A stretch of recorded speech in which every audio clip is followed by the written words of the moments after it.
और मेरी लड़ाई उससे हुई होती तो मुझे यकीन है कि मैं हारता नहीं। सच में? गर्व ने पूछा। इस पर विनीत बोला, टीचिंग वाला चैलेंज ही देख लीजिए। दिखने में वो इम्प्रेसिव लग रहा था, लेकिन उसने शायद लोगों को हिप्नोटाइज किया होगा, वरना 100 लोगों को उसे चुनना भला कैसे मुमकिन था। गर्व बोला, अच्छा मान लिया कि लोगों को उसने हिप्नोटाइज किया होगा, लेकिन अर्णव का क्या? एक 4 स्टार मास्टर टीचर को हिप्नोटाइज करना कोई आसान काम नहीं है। गर्व की बात में दम था। जिस तरह से अर्णव विपिन को अपना टीचर बनाने के पीछे लगा हुआ था, वो कोई छलावा नहीं लग रहा था। आखिरकार उस घटना ने अर्णव को मजाक बनाकर रख दिया था, और ऐसा भी नहीं था कि वो किसी के वश में न हो, क्योंकि मैच में किस्मत बनाने वाली टेक्निक बहन थी। इसका तो एक ही मतलब हुआ कि विपिन सच में काबिल होगा।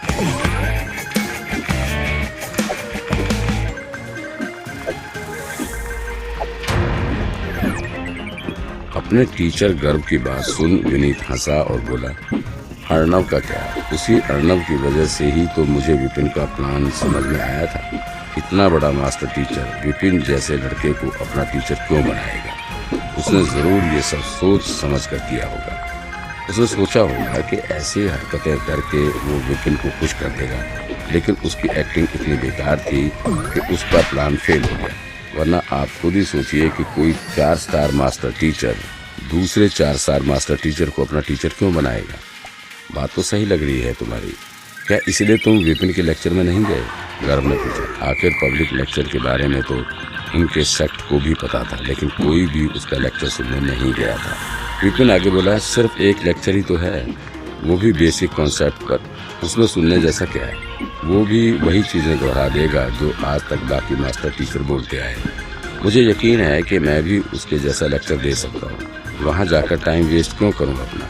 उसके बाद वो हाथ जोड़कर बोला, खैर मुझे ट्राइवर्सिंग स्टेज 5 पार करने के लिए प्रैक्टिस करनी है। टीचर, अगर आप थोड़ी देर के लिए मुझे गाइड कर सकें तो। हाँ जरूर, गर्व ने कहा। Thank you teacher. इतना कहकर विनीत जमीन पर बैठ गया और आंखें बंद करके ध्यान लगाने लगा। सच तो ये था कि लड़ाई के वक्त ही वो लेवल पार कर सकता था, लेकिन क्योंकि उसे सबके सामने नहीं आना था इसलिए रुका रहा, क्योंकि एक बार लेवल पार हो गया तो सबके सामने आ ही जाना था। Good good good. एनर्जी उसकी बॉडी में ठीक से आ नहीं रही थी। ऊपर से मेंढकों जैसी आवाजें और निकल रही थी। उसने जान लगा दी, लेकिन चाह कर भी आगे नहीं बढ़ पा रहा था। अरे मैं एनर्जी सोख क्यों नहीं पा रहा हूँ? विनीत बड़बड़ाया। उसने आंखें खोली। आसपास की हवा इतनी खुश्क थी मानो किसी ने मशीन से हवा में से सारी एनर्जी खींच ली। तभी एक आदमी चिल्लाता